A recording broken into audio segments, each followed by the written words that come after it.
Akere Chinkomi. Nikubalie nimpe ambaye ni klanja wa kule bunge, Mheshimiwa Junet Mohammed, atusalimie na atambulishe wabunge wako pamoja hapa. Kisii oye!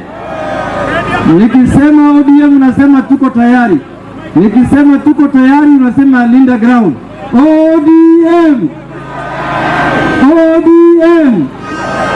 Tuko tayari! Tuko tayari! Naona leo umejitokeza. Umejitokeza kikamilifu. Wana umejitokeza kwa fujo.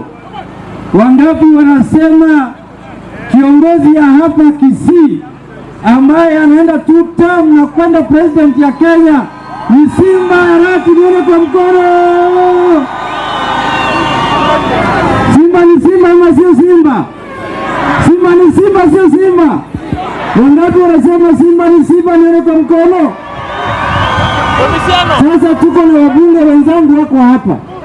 Tuko hapa na Fatuma full network bunge women ya Vigori kutoka hapa Ogimbo ambaye anaitwa PS Esabuke. Si mnamjua?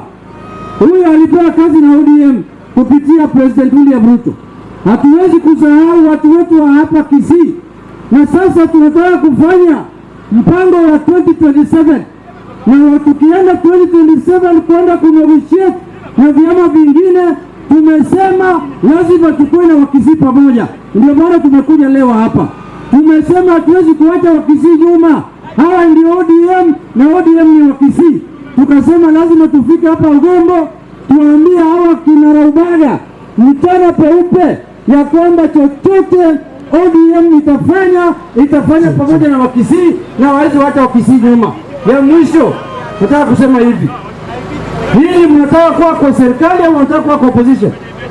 Wangapi wanataka kuwa kwa opposition? Nione kwa mkono. Na wangapi wanataka 2027 wakoe kwa serikali? Nione kwa mkono. Sasa barabara na njia safari hawatakaa kwa upinzani, aidha watatengeneza serikali kivyao ama watakuwa kwa coalition ambayo itaunda serikali. Kwa hayo machache nimesema Mungu awabariki. Hatutawacha nyinyi nyuma, tutarudi hapa tena, tutahakikisha ya kwamba wale wanaenda kunegotiate on behalf of ODM mkisiko ndani yake, anakule kwa meza na alete viti wa Kisii hapa nyumbani. Asanteni sana.